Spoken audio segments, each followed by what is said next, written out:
اللہ الرحمن الرحیم۔ السلام علیکم۔ آج کی ہماری ویڈیو کا موضوع ہے قارون کا خزانہ اور اس کا انجام۔ قارون کے خزانے کے متعلق بہت سی تاریخی روایات اور قصے تو آپ نے سنے ہوں گے۔ یہ وہی شخص تھا جس کا ذکر اللہ نے قرآن مجید میں نشان عبرت کے طور پر کیا ہے۔ قارون کا قصہ اسرائیلی اور اسلامی دونوں طرح کی روایات میں ملتا ہے۔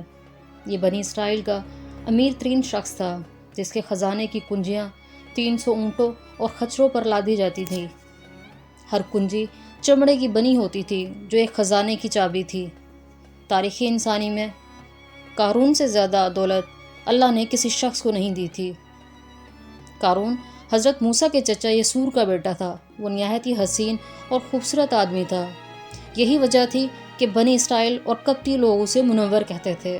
قارون جوانی میں اپنی قوم میں سب سے بااخلاق شخص تھا اور نیک افراد میں اس کا شمار ہوتا تھا، اور وہ تورات کا بہت بڑا عالم تھا کیونکہ اس کی پرورش موسیٰ کے زیر سایہ ہوئی تھی۔ اس لیے وہ کتاب کا علم بھی رکھتا تھا اور اچھی آواز کا مالک تھا، اس لیے وہ تورات کو انتہائی خوبصورت آواز میں تلاوت کیا کرتا تھا۔ یہی وجہ تھی کہ لوگ اس کا ادب و احترام کیا کرتے تھے۔ قارون ابتدا میں حضرت موسیٰ علیہ السلام پر ایمان لے آیا، اور جب بنی اسرائیل کو قبطیوں کی غلامی سے نجات ملی تو وہ ان کے ساتھ مصر کو چھوڑ کر سرزمین معود کی طرف ہجرت کر گیا۔ وہاں اس کے حالات یک دم سے بدل گئے اور اس کے ہاتھ میں بے شمار دولت آئی۔ دیکھتے ہی دیکھتے وہ اپنی قوم کا امیر ترین شخص بن گیا، جس کا ذکر قرآن مجید میں اللہ نے کچھ یوں کیا ہے: بے شک قارون موسیٰ علیہ السلام کی قوم سے تھا، پھر اس نے قوم پر زیادتی کی اور ہم نے اس کو اتنے خزانے دیے جس کی کنجیاں اٹھانا ایک طاقتور جماعت پر بھاری تھا۔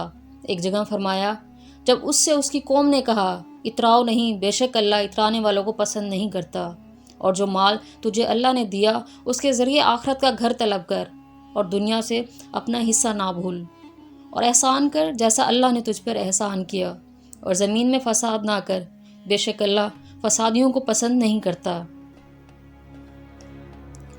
جب زکوٰۃ کا حکم نازل ہوا اور حضرت موسیٰ علیہ السلام نے اس سے عہد لیا تو اس نے یہ وعدہ کیا تھا کہ وہ اپنے مال کا 1000واں حصہ زکوٰۃ کے لیے نکالے گا۔ جب اس نے اپنے مال کا حساب لگایا تو ایک بہت بڑی رقم زکوٰۃ کی نکلی۔ اس کے دل میں حرص اور لالچ پیدا ہو گئی اور وہ زکوٰۃ کا منکر ہو گیا۔ اس نے ایک گندی چال چلی۔ اس نے بنی اسرائیل کے ایک گروہ کو جو اس کا حمایتی تھا جمع کیا اور کہا، اے بنی اسرائیل، موسیٰ نے ہمیں بہت سارے امور کا حکم دیا جس پر تم لوگوں نے اس کی پیروی کی۔ اب وہ تم سے تمہارا مال بھی لینا چاہتا ہے۔ فلاں فاحشہ عورت کو لے کر آؤ تاکہ اسے کچھ پیسے دے کر موسیٰ کو بدکار ثابت کیا جا سکے۔ قارون نے اپنی قوم کے لوگوں کو جمع کیا اور حضرت موسیٰ علیہ السلام سے پوچھا کہ زنا کی کیا سزا ہے؟ موسیٰ علیہ السلام نے کہا، جو بھی زنا کرے حالانکہ اس کی بیوی بھی ہو تو اسے سنسار کیا جائے یہاں تک کہ وہ مر جائے۔ قارون نے حضرت موسیٰ علیہ السلام سے کہا، حتیٰ کہ اگر یہ کام آپ نے ہی انجام دیا ہو تو؟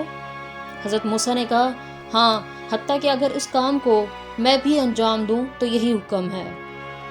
قارون نے کہا، بنی اسرائیل یہ گمان کرتے ہیں کہ آپ نے فلاں فاحشہ عورت سے زنا کیا ہے۔